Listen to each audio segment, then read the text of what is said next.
You know, the more time passes, the more I'm convinced Pokemon has turned into Nintendo's equivalent of the Sonic the Hedgehog franchise. I know it's a hard statement to make, but when you put the two franchises side by side with one another, their histories are shockingly similar. Both started in the 90s, with the sequel considered by many to be where the franchise peaked, with them going all out in terms of content for their last 2D outings at the time of their release, before ultimately transitioning to 3D where there was a noticeable decline in quality. This resulted in games that received so much backlash that in a last-ditch attempt to gain back any goodwill, they announced two new games. One game which is a throwback that promises to return to better and simpler times being made by an outside team, while the main team is working on a game that promises to take the franchise in a new and exciting direction. And you knew at least one of these games was gonna suck! In all honesty, I thought both of these games were gonna suck. Pokemon Legends Arceus generally caught me off guard. I mean, looking at the trailer and all the information being released and leaked about it had me worried. It seemed like there was nothing to do except catch Pokemon, there's only one main settlement, and you get an iPhone of all things, and the frame rate. Dear lord. But a lot of people were praising this game even before it came out. A lot of people were calling this entry a real game changer for the franchise, and that it's the best game in the entire series, with some people going as far as to call it Game of the Year. Guys, we weren't even a month into the year when this game came out! So, is this game as good as a lot of people say? Well, let's find out, shall we?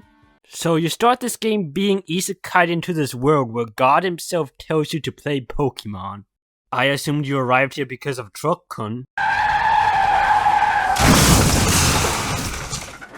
I'm not really a big fan of this premise. For me, Pokemon is always about being a child and going out on an adventure. Your character is meant to symbolize you. It's meant to say anyone can go on this adventure and do the things your character does in-game, overcoming impossible odds and accomplishing your dream. You getting handpicked by God himself kind of takes that away. Another thing I don't really like at first is that you have a phone. However, I'll admit that it isn't as distracting once you realize they have prototype Pokeballs and cameras in this time period. I do like the catching tutorial as well. It's short and to the point and doesn't explain the same mechanic Pokemon has been using for over 20 years. After that's done, we enter Jubilife Village and people are skeptical of us because we appeared out of nowhere. Okay, this is actually pretty interesting. We're even threatened to be expelled from the village to meet a gruesome end if we don't live up to Salene's expectations. Well, that's harsh. And hang on, am I showing emotion? Am I actually showing emotion on a Pokemon game on the Switch? And what's this? I'm a teenager? Well, I'll be damned.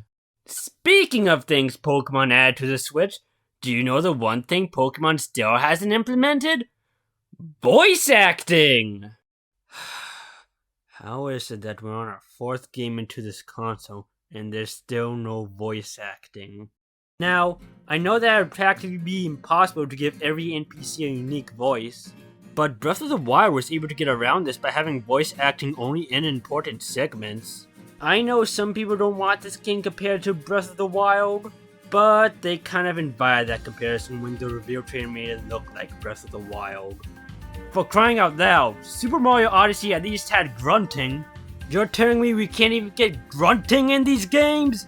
Now, I know what some people are gonna say, but it's to make sure the voices are consistent across all media. My friend, that couldn't be further from the truth. I mean, look at Leon. He has 4 different voice actors, and you're telling me Game Freak can't manage to find one voice actor for the games? Come on now! So Jubilife Village is essentially the only village in the game. But don't worry, there's a good reason for that. You see, the people of Jubilife only settled here a few years ago, and most people are scared of Pokemon, as they're described as deadly monsters. Well, they aren't wrong. Anyways, we get our own home, get our starter, are introduced to Volo, Cynthia's ancestor, and promptly beat him. After that, we are introduced to the first area of the game and... okay, I guess we should talk about the graphics. Now, the important thing to keep in mind when discussing graphics is context. You have to consider the time period these games were released in, and what the system could manage at the time. Let's say you show someone gameplay from Ocarina of Time and they say, "Man, this game looks horrendous." You're gonna say, "No duh, Sherlock. It was during a time where 3D technology in video games was introduced and still experimental." Context is everything when discussing graphics, because, let's be real here, time is the biggest enemy of visuals. What might look good today might not look good tomorrow. Look at Smash Bros. For Wii U. These graphics were breathtaking when they first came out, but comparing it to Ultimate, the difference is night and day. That's part of the reason why remasters exist. It not only introduces the game to new people, but also serves as a chance to improve the visuals. For a good example, look at what they did with Wind Waker. It's a game that was showing its age, but thanks to the HD remaster, it looks breathtaking. Now, this isn't a problem with only video games. It's also a problem in the world of animation, as well as in movies and shows where CGI is used. Some of these visuals were ahead of their time, but they just aged badly. Only a few visuals can stand the test of time. Like the train scene from Spider-Man 2. It still looks good, even to this day. And that movie was released almost 2 decades ago. With all that being said, ask yourself this. Does Pokemon Legends Arceus looks like it belongs on a console with The Legend of Zelda Breath of the Wild, Super Mario Odyssey, and Super Smash Bros. Ultimate? If your answer is yes, then I suggest you take off that clown makeup, because all you're doing is making yourself look stupid. This game just does not look good. I mean, look at this! How could you even defend this? But I know what some people are gonna say.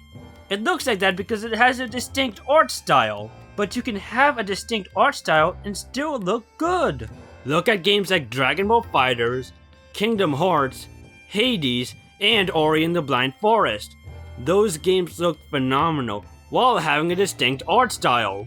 Not to mention, the game looks worse as you venture on. The worst area is Cobalt Coastlands, where the water just does not look good.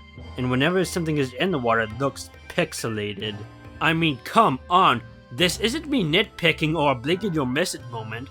No, this is something they put in your face. I can literally see the pixels! It's such a shame because Hisui could have looked so much better if the graphics were just decent. It barely took Mars a week to make it look better. Come on now! Luckily, one aspect that has improved are the Pokemon animations. Each Pokemon has unique attack animations for certain moves, sleeping animations, as well as eating animations. Granted, it was 3 years too late, but hey, better late than never. The animations have improved for the most part. However, sometimes they just don't look good. And that's especially the case for the human NPCs. Whenever they try and do something complex, the screen just fades to black and says that it happened. This is not okay. From a franchise that is both the highest grossing franchise in the world and where one of its games almost sold 20 million copies. This is unacceptable! Anyways, you do another tutorial that just goes on for far too long. Like seriously, couldn't you show me some of this stuff earlier? I'm pretty sure I know how to catch a Pokemon by now, Akari. But I will say, catching Pokemon is a lot more complex. You can go about it the traditional way by sending out a Pokemon to battle it and catching it that way. Or you can use one of the new methods they introduced, such as sneaking up on it, throwing foods distracted, or my personal favorite, pelting it. Not to mention, there are a lot of different Pokeballs you can use to catch them. There are your standard Pokeballs, heavy balls which don't go very far, but have the highest chances of catching Pokemon, and Jet Balls which can go the furthest distance, but are the least reliable. There are a lot of different ways to go about catching Pokemon, which I really do appreciate, and they barely go over any of this in the tutorial. How great! But one thing they do go over is crafting. You have to gather materials in order to use certain items, and you can only craft certain items by getting the recipe for them. Later on, you can buy the materials to make these items, or just straight out buy them. I really like this. You essentially have to choose which would you rather save, time or money. But luckily, you don't get access to overpowered items like Ultra Balls too early in the game, so you need to get your rank up if you want to get them. Oh yeah, the ranking system. You see, the Pokédex's completion is tied to the ranking system, which is also tied to how far you can get in the game. The more research tasks you complete, the more points you accumulate, which means you'll eventually rank up and get access to better items. I never found this a problem, as I would always be way above the rank I needed to progress. I even got access to Great Balls way before I completed the first area, and I don't think that's supposed to happen. It's weird how progression works in this game, as I always feel like I'm too over-leveled. I mean, look at this. I'm 8 levels higher than the Coastlands leader. 8 levels! I don't think my Pokemon are supposed to be that much stronger. At one point, I was switching between a box full of Pokemon so I wouldn't have been too over-leveled, and I could actually give myself a challenge. If you're gonna give me an open world to explore, you should know I'm gonna explore it and get stronger as well. You should be adjusting the difficulty to where my Pokemon levels are now, not guessing what levels they should be at a certain point! Luckily, the situation does get better near the end of the game, and by the time I reached the last area, I had to commit to a full team of 6. So, after completing the tutorial, the professor decides to take a photo of you to commemorate this occasion. That's pretty cool, man! On our way back, Akari tells us that we'll be able to bring up to 6 Pokemon with us on our expeditions, a feat that no one in the security corps has been able to do. Please tell me this is a joke. It isn't! How could you guys be so inept? Speaking of, playing around here got me to realize how lacking my character is by itself. I can only roll, I can't climb, jump, or even swim for that long. Now, I know there are ride Pokemon, but I should at least be able to jump and swim for more than 5 seconds before drowning. So, after completing such a monumental task, you get the Pokédex. Here you learn that yes, catching multiple of the same Pokemon is required to complete it, but you also have other tasks you need to do in order to complete it. This is something I do enjoy, and I'm glad it isn't just catching one Pokemon and you're done, which is what I feared. No, you need to only do a handful of tasks to complete it, and once you hit research level 10 for that entry, it's considered complete. These tasks include a variety of different things such as feeding it, pelting it, using a specific move, or having it use a strong or agile attack. That's right, the battle system!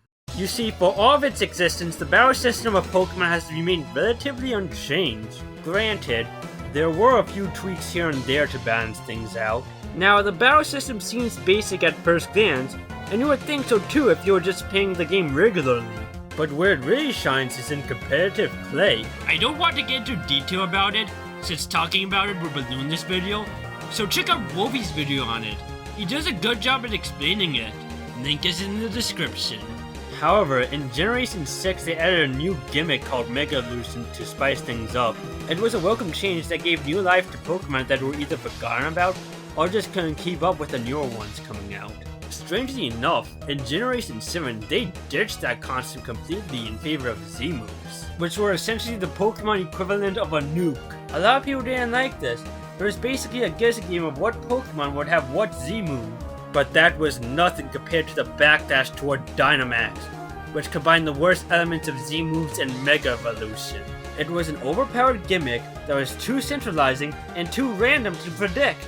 It was so overpowered that even Smogon, the format most players used to play competitively, banned it. So, why do I bring this up? Well, if it wasn't obvious to Game Freak then, it's obvious now that adding a new gimmick just isn't gonna cut it anymore, and they would actually have to change the battle system. Well, to the developers of Legends Arceus at least, because it looks like the rest of Game Freak didn't learn their lesson, and we're getting a brand new dumb gimmick in Scarlet and Violet. And it's more than likely gonna keep up the trend of being worse than the last one. But seriously, Game Freak, stop adding new gimmicks. People are tired of them. Anyways, back on topic. Did the developers of Legends Arceus succeed in changing the battle system? Well, kinda. Enter Agile and Strong style moves. Agile attacks have the chance of your Pokemon attacking again before your opponent at the cost of a weaker move, while Strong style makes your moves more powerful, but you'll have to wait an extra turn before attacking again, with both of them costing 2 PP in order to use. In all honesty, I really like this change. They even replaced the way stats work with effort values, which are easier to comprehend and raise than the Eevee and Ivy system that existed previously. However, held items are gone.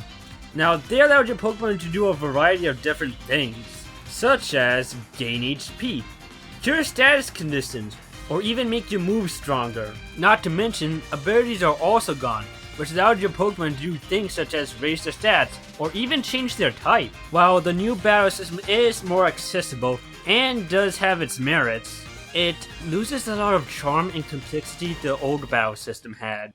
Now, the real question is, how does the new battle system fare in a competitive format? Well, I wouldn't know because there isn't one!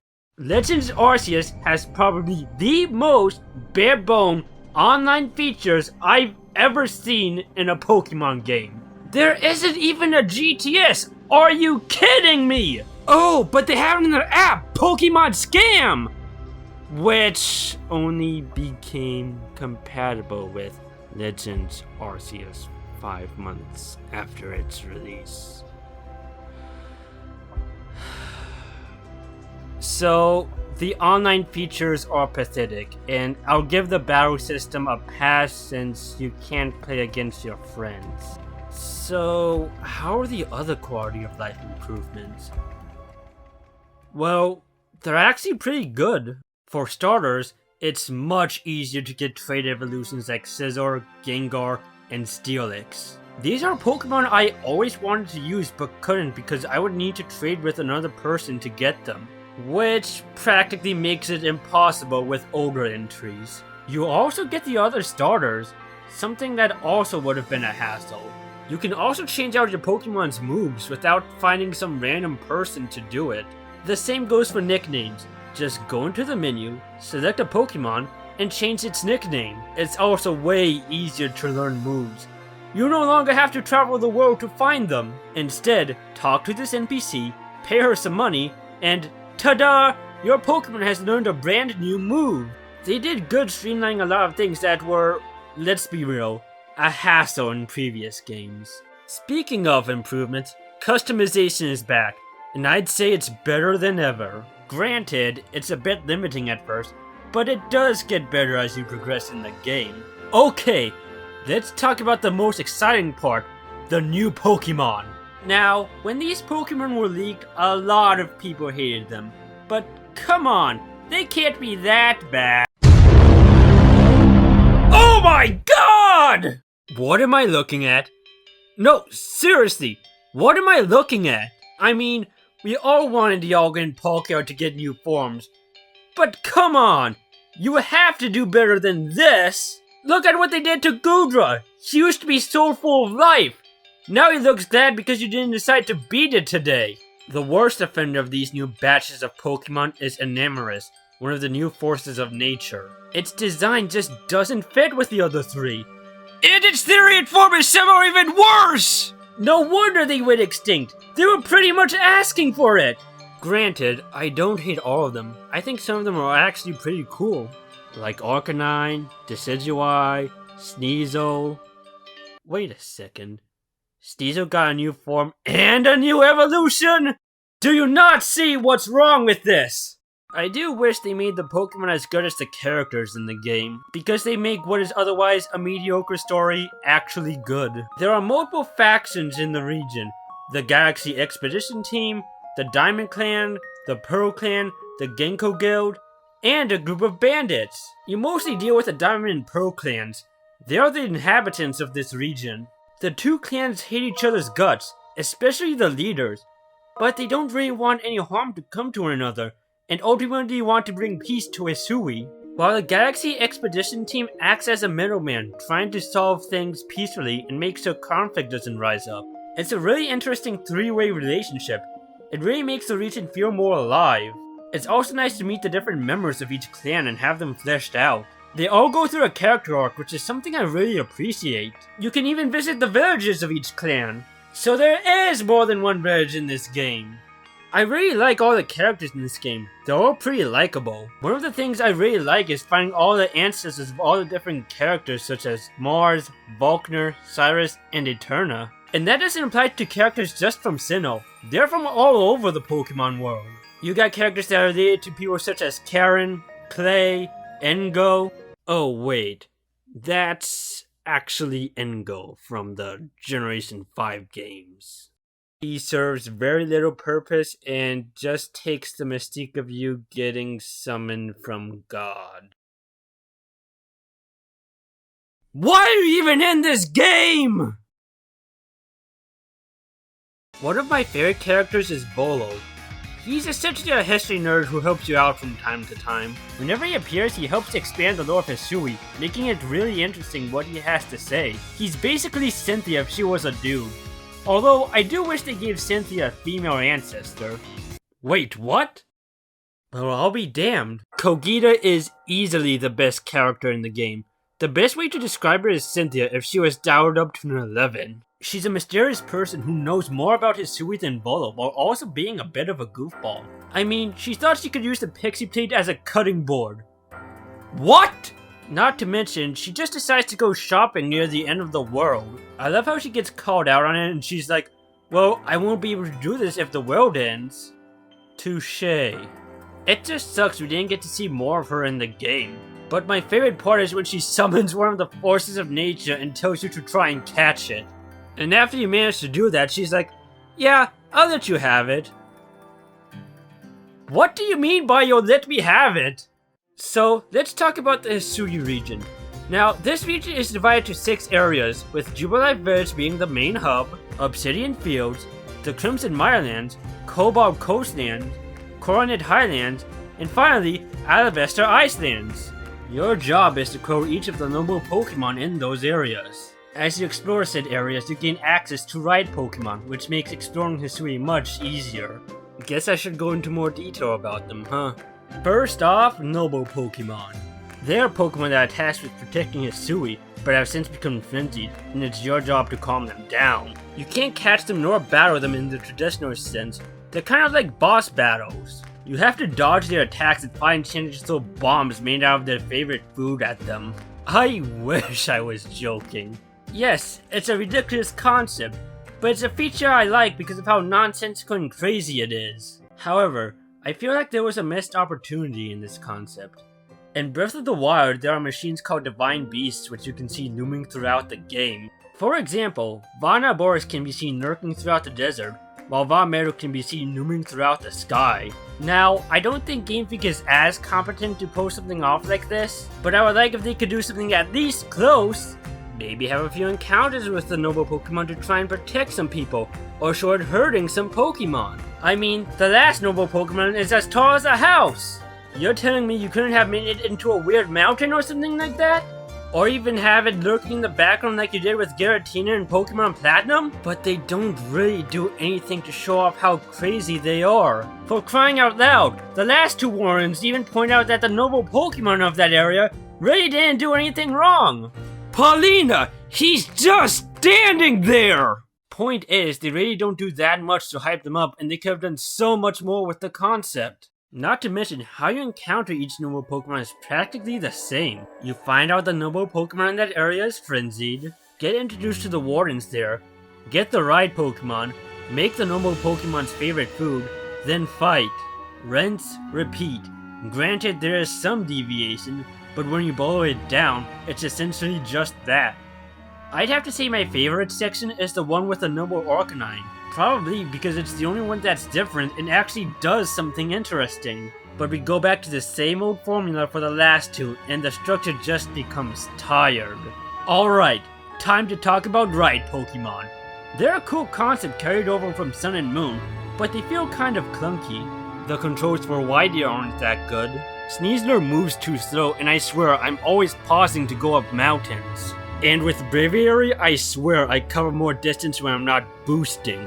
The only one I don't have a problem with is with Ursaluna, as its controls and movements don't feel clunky. Not to mention, you can find items from being on top of it, so that's a plus. But the worst is Basque Legion. This thing just straight up sucks. You can catch Pokemon on top of it, but I could just never get it to work. After a while, I just resorted to battling to get whatever Pokemon I was trying to get. But I forgot the best part about ride Pokemon. And that is, you can pretend to be Nezuko from Demon Slayer! This is peak Pokemon right here. Hang on, what does Shiny Sneasler look like?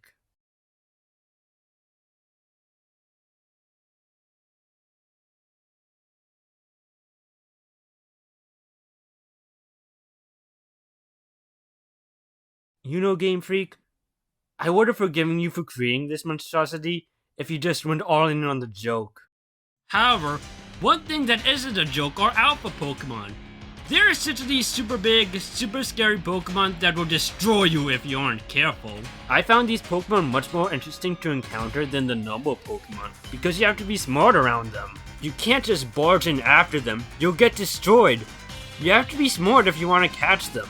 My favorite aspect of alphas is that sometimes the pre-evolutions appear near them. So, you have to be sneaky if you just want to catch the pre-evolutions and not anger the alpha. I really like that detail. However, my favorite bosses are the legendaries, more specifically the forces of nature. You see, legendaries in this game are pretty easy to get. Just throw globs of glue at it, throw a heavy ball at its back, and ta-da! You got yourself a legendary. But the forces of nature are a bit more difficult. You see, they have a shield, and they run away and attack you if you go near them. You have to dodge their attacks and then chuck something at them. Once you break the shield after a certain number of times, you can either chuck a ball at it or battle it the traditional way. I also really like how they handle mythical Pokemon in these games. You see, back in the day, there were two options to get mythicals. You either learn about the mythicals months beforehand, and when it was officially revealed, you would only have a limited amount of time to go somewhere and get it. And if you missed your chance, well, pray that you get another one real soon. Or, buy an action replay, get the mythical, and get called a filthy cheater. In all honesty, both of these options suck. But I am glad to say, Game Freak did do a better job on how you get them. For Manaphy, you actually need to play Brilliant Diamond or Shining Pearl and read a story about it in the Canalave Library. There you'll learn you need to get some specific Pokemon, go through a gate at Cobalt Coastlands at sunset, and ta-da! You now have a chance to catch Manaphy, as well as 3 Fiones, and I can tell ya, they're a bit challenging. I honestly really like this. It reminds me of how you get the Regis in the Hoenn games, except without going through all the pain of learning Braille. Seriously, who thought this was a good idea? Meanwhile, getting Darkrai and Shaman is much simpler. Just buy 2 bad games! All jokes aside, this works really well. It rewards you for being a fan of the franchise. While I don't own these games, I can at least appreciate that they did this. As for Arceus, well, we'll cross that bridge when we get to it. I really do hope this is how they do legendaries and mythicals from now on. Oh, did I forget to mention Pokemon are finally scaled properly? That's right, Pokemon are finally scaled to their proper size in battle and in the overworld. Lucario can actually be 3'11", guys, can you believe it? Not only that, but they come in all sorts of sizes. With Alphas becoming Solars, it's almost comical. But they actually did it. Pokemon can actually be displayed in proper sizes with different variations. For the most part. I feel like Hisuian Avalok should be much larger. I mean, its standard form is 6'7". You can even take Pokemon out of their balls and do absolutely nothing with them? Yay? You know, Pokemon Sword and Shield at least had Pokemon Camp. You have to do more than just have the Pokemon stand there. Come on! Let me feed them, play catch with them, pet them, something! It's ridiculous that I can interact more with wild Pokemon than my own. But there is one thing your Pokemon have over wild Pokemon, and that's taking photos. You can do certain poses, change expressions, and have your Pokemon do certain actions. However, it is a bit slow to navigate and it will only show a few options at a time. But it's overall a neat little feature. Alright, let's talk about Hisui, also known as Ancient Sinnoh. I really like this region. Granted, it could have looked a lot better if the graphics were decent, but I've harped on that enough. I do like each of the areas. They feel like actual areas and not a long strand of corridors, which was a problem with Sword and Shield. It really makes Hisui feel like an actual region. But one thing I really do love about this region is all the Sinnoh Easter eggs. If you're a Sinnoh fan like myself, then you're going to enjoy the Easter eggs in this game. Obsidian Fields is where you start your journey in the Sinnoh games. The Nazi places like Orberg and Eterna Forest, Spear Pillar, Dialga and Palkia statues, the glyphs showcasing the different legendary Pokemon in Sinnoh, you name it. However, one aspect I don't like about Hisui is how they talk about the ancient hero. You hear all about this ancient hero that saved Hisui and nothing more. That's it.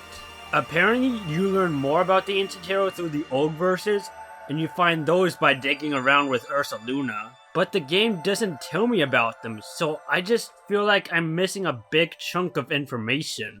Okay, so I won't be able to properly talk about this part of the game without mentioning spoilers from the end game and post game. So, if you don't want to be spoiled, go to this timestamp right here.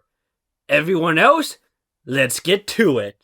So, after calming down the last noble Pokemon, the space-time rift expands, changing the color of the sky. So, the leader of the Galaxy team, Komodo, takes the only logical approach and banishes you from the village because he thinks you have something to do with the rift. Wait, what? Banished? Are you kidding me? After all I did for you in this region! I mean, yeah, I came out of nowhere, but come on! Think about it for more than 2 seconds! If I was really behind this, don't you think I wouldn't have done anything about the noble Pokemon? In fact, I would have made them even crazier! Why? His reasoning is so crazy that even the leaders of the Diamond and Pearl clan call him out on this. Wait a second. Am I emotionally invested in this story? Yeah, it's a dumb reason why I'm invested, but I'm invested nonetheless. In fact, this section is where the game truly shines. Take Saline for example. She's someone that wanted you dead in the beginning, but in the end, she genuinely cares about you, even going so far as to go behind Komodo's back to help you.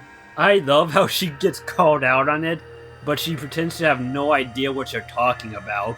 But one of my favorite parts is when Ben reveals himself to be a ninja, and you have to battle him in order to get to Komodo. You get the sense that they aren't bad people, and truly believe what they're doing is for the best. There are also a lot of cool Easter eggs in this part, such as the crafting of the red chain, the creation of a spear pillar, and the sky being the same color during the climax of the Sinnoh games. Anyways, either Dialga or Palkia come through the rift and you have to catch it, only for the other one to come through, and you have to find a way to calm that one down since the red chain is broken. And you do that by making the Origin Ball, which I'll admit looks cool. After you craft it and go to Spear Pillar, Dialga or Palkia are transformed into their abomination forms, and you have to battle it the same way you do with noble Pokemon.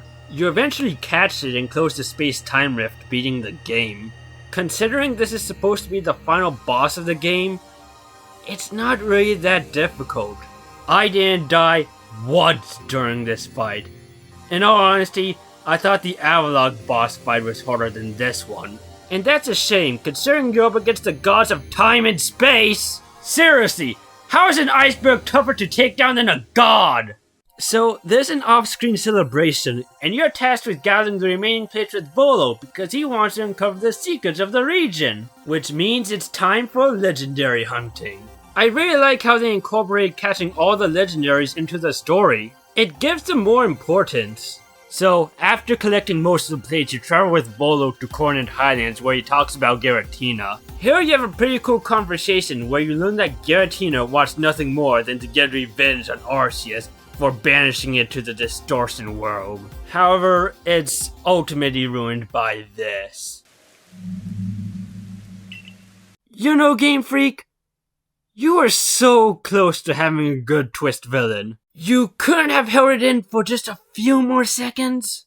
So, yeah, Volo reveals himself to be the main villain of the game, and he reveals to us that he's the reason why the space-time rift opened. His ultimate goal is to meet Arceus so that he can destroy this world and create a new one.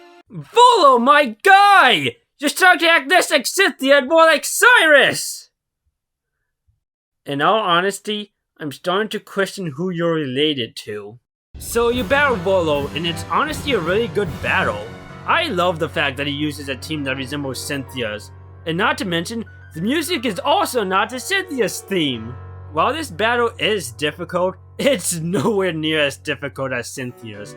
I mean, Gliscor destroyed half of this man's team for crying out loud. Anyways, after you beat Volo, he throws a hissy fit and... Wait, what's going on?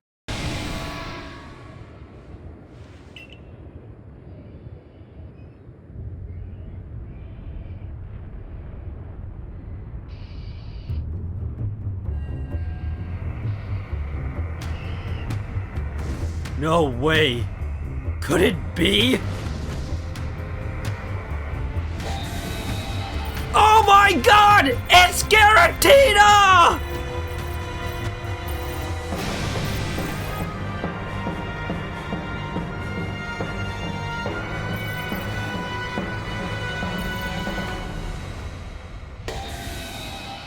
I'm not gonna lie, this is actually pretty awesome. Okay, so it's become obscured, meaning it's harder to hit.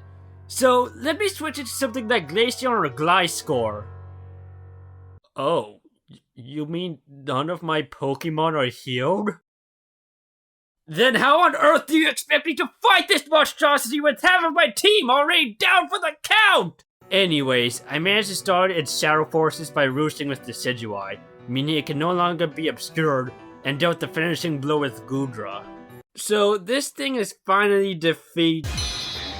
Wait, what's going on? Oh no! Oh sweet dear Jesus! Well, I'm screwed. Truth be told, I really do enjoy this fight. It really keeps you on your toes. It always feels like your back is against the wall, and you're desperately trying to win. So, I somehow managed to win that fight, and my Celestial Flute transforms into the Azure Flute. This is a nice throwback to an event where you couldn't access it without an action replay because Game Freak forgot about it. Funnily enough, you can access the event in Brilliant Diamond and Shining Pearl. And Volo vows to conquer Arceus, no matter how long it takes, and storms off, never to be seen again. Boy, what a great way to end a character arc! So, you play the Azure Flute and nothing happens. Wait, what?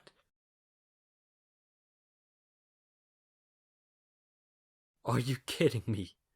Are you really telling me I have to catch every Pokemon before getting the Pokemon the game is named after? Now, I know it sounds simple, but trust me, it isn't. For crying out loud, some of these Pokemon are harder to catch than the actual legendaries. Enter Spiritomb. To get this guy, you need to collect 107 wisps, which is this game's equivalent to the Korok seeds from Breath of the Wild. These things are a pain to get. I tried to get them all without the help of a guide, but I just couldn't take it anymore and said screw it. I wouldn't mind this if the Pokemon I would be getting would be a super strong legendary, but it isn't. It's Spiritomb, a Pokemon that just proves to be difficult in every single game it appears in. But Spiritomb is nothing compared to the Pokemon that can only spawn due to RNG. A noticeable example of this are baby Pokemon. These Pokemon are just a pain to get, with less than a 10% chance to spawn. If one doesn't spawn, you gotta beat all the Pokemon in that area up, go to camp, rest, go back to the location where they're supposed to be at, and check if it spawned. If not, you have to repeat that process all over again. And to make them even more annoying, the only way to complete its Pokédex entry is to either catch multiple of them, or have them use a move that does little to no damage over and over again. How fun! But that's nothing compared to getting Sherm in its evolution Cherubi. To get one of these guys, you need to hit a shaking tree in this area of Obsidian Fields. However, there are only a few trees in that area that shake, and if there isn't a shaking tree, you can't just go back to camp and rest. Oh, that would be too easy. Instead, you have to go back to Jubilife Village, go to Obsidian Field, pray there's a shaking tree, and repeat the process all over again if there isn't one. All while dealing with the game's load time. Oh, and let's not forget, it shares the exact same problem with baby Pokemon, where to complete its Pokédex entry, you either have to use an insanely weak move a lot, or catch multiple of them.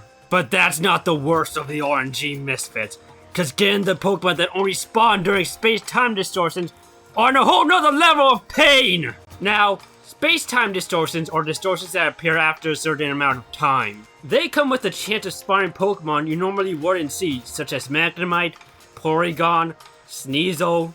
Wait a second, regular Sneasel is in the game? And so is Weavile? Then why did you decide to give it a Suid form and an evolution? Overall, they're a lot of fun and really tense, especially if your Pokemon are under-leveled. Then it becomes a matter of survival. However, the novelty wears off once you realize that it mostly spawns the same 3 Pokemon over and over again, with a slim chance of spawning some of those rare Pokemon. Now, I got lucky and was able to get Pokemon like Magnemite, Porygon, and the regular Sneasel during my playthrough. However, I wasn't so lucky with Cranidos and Shieldon. The RNG for getting a space-time distortion to spawn when I was hunting for those 2 was atrocious. And yes, I did the trick where you literally do nothing until one appears, but it still didn't spawn! I swear, I spent an hour watching anime, waiting for one to spawn, but none appeared! Even if you get one to spawn, it's not guaranteed that the Pokemon you're looking for is gonna spawn in it. It's a really big hassle!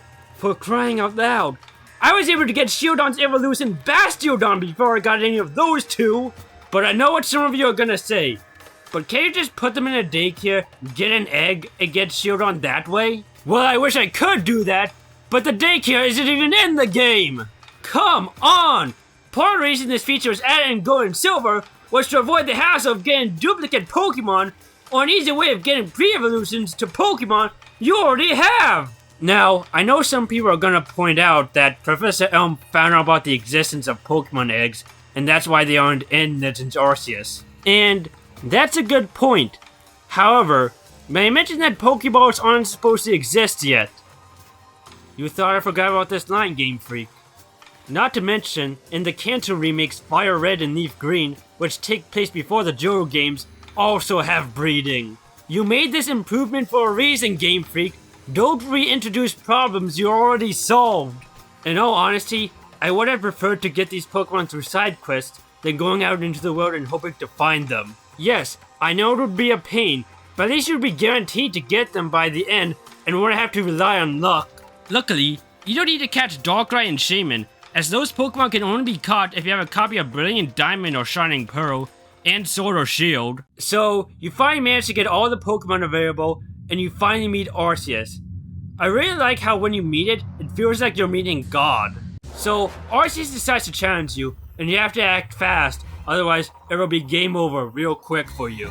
Okay, so after sending out a Pokemon, and since it's a normal type, I'll send in Decidueye to make quick work of it.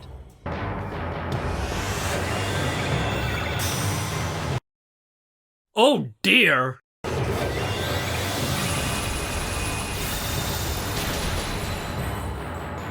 Welp, this is a problem.